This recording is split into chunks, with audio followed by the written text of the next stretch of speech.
işler duralım. Rahmet eylesin.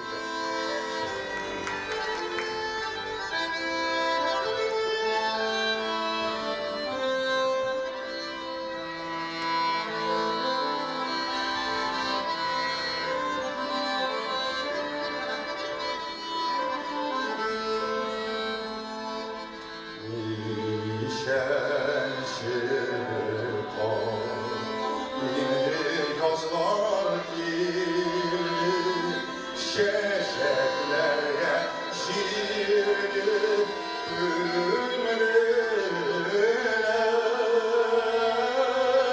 şu yaklarda kuşlar çıkar sayın bir kapıya bizim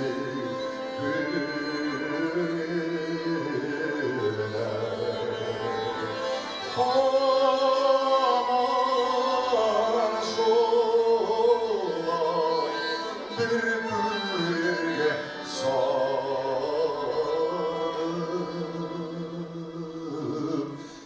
yeşer giden bizim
Fuat Abubakarov, Rahmat Karimov,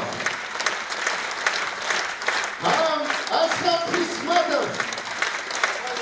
Bizimle Rahmat Aslanov. Artist kişilik merhametine müzik gibi bir uzunçelikli